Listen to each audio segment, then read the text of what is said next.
Now, India says it has conducted air raids in Pakistan-administered Kashmir in a major escalation of tension. One government minister says the target had been terrorist camps. A Pakistani military spokesman says that its air force has responded, but there have been no casualties. Now, both governments are said to be holding separate emergency meetings. The raids come 12 days now after a suicide attack in Indian-administered Kashmir, which killed 40 Indian troops. Well, let's speak to our correspondent in Mumbai, Yogita Limaye. Yogita, obviously this points to further tensions, we get that, but conflicting stories as to exactly what's happened here. That's right. In the past hour, we've had the Indian Foreign Secretary come out and give a statement, and he says that these airstrikes were specifically targeted at training camps of the militant group Jaish-e-Mohammed.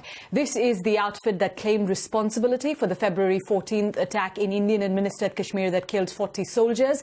What the Indian Foreign Secretary is saying that it was only the camps of this particular group that were specifically targeted, and that the selection of the targets was done in a way that it avoided civilian casualties.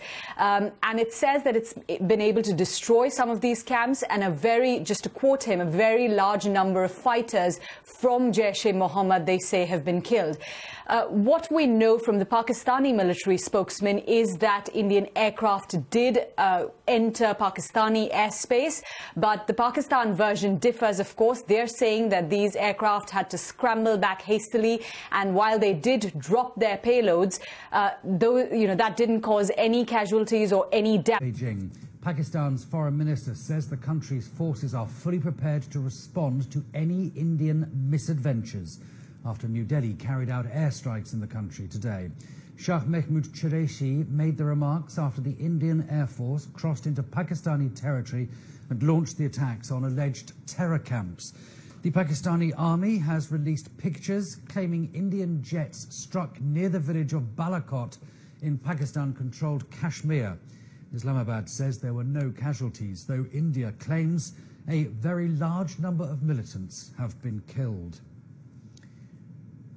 Well, joining me now is our Indian correspondent, Shweta Bajaj, who is in Srinagar. Hello to you, Shweta. So, is the Indian government standing by this story that this attack was aimed at terror camps?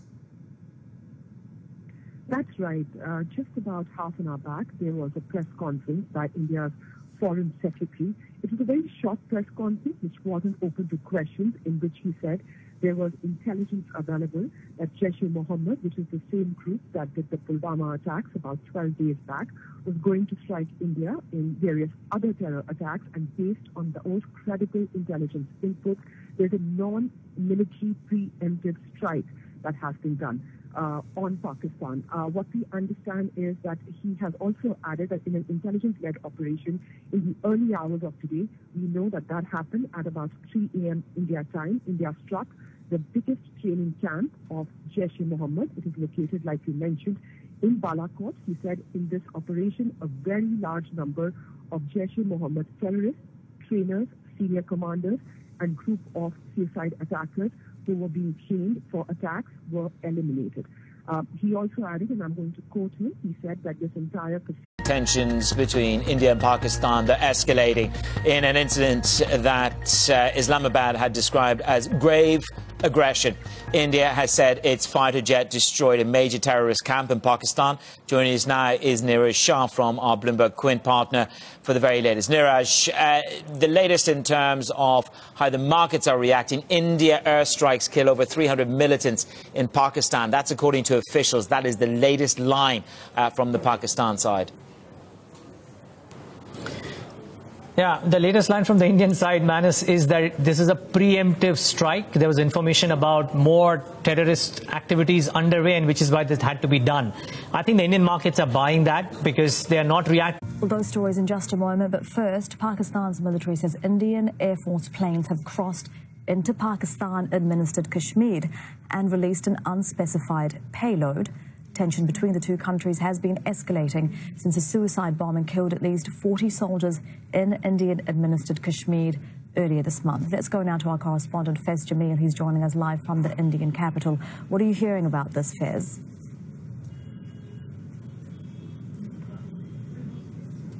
Elizabeth, Indian officials are being tight-lipped right now. What we're getting is from media reports and, as you mentioned, from the Pakistan military.